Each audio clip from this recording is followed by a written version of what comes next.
the flowers. Even now, Stevie swore her mother was giving the simple yet effective withering look. But Stevie had been adamant. Peggy had loved flowers, and so she was determined not to skimp. It was the only thing she could do for her aunt except for scattering her ashes. But she didn't want to think about that right now. "Here," her mother thrust a hanky into her hand. "Try to stop snivelling." Stevie took it with a scowl, and Karen slipped her arm around Stevie's shoulders as the service drew to a close, and the final hymn was sung. Lord, but Stevie was going to miss the curmudgeonly old lady dreadfully. What else was she going to do on a Saturday morning? Ever since Peg had been forced to live in the nursing home due to her increasingly poor health and frailty, Stevie had visited on Saturdays. She always took the old lady a treat or two and renewed her library book. She only had one out at a time, because with her eyesight failing, Peg had been forced to rely on others to read to her. And Stevie had always given her a bunch of flowers.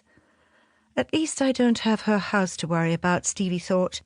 It had been bad enough having to sort out the few possessions which Peg had taken with her to the nursing home.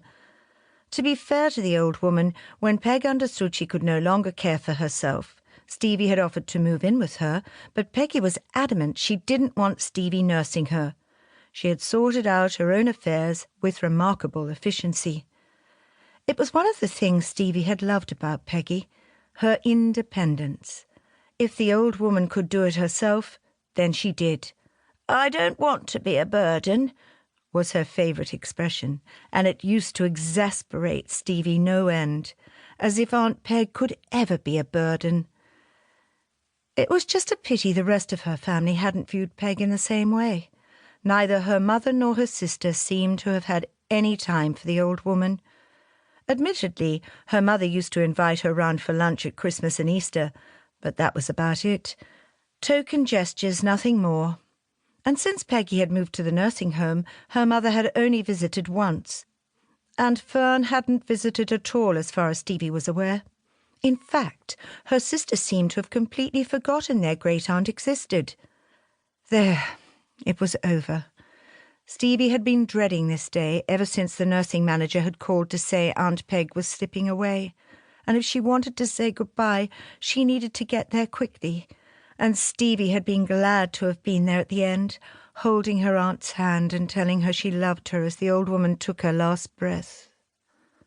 The only regret she had was that she hadn't been able to do more. What with working the unreasonable hours chefs were expected to put in, and the restaurant being on the other side of London, it had been hard to get to see Peg more often than each Saturday. At least Peggy knew how much Stevie loved her, and she took comfort from that. Chapter 2. "How much?" It came out as a strangled yell as Stevie spluttered tea down her chin.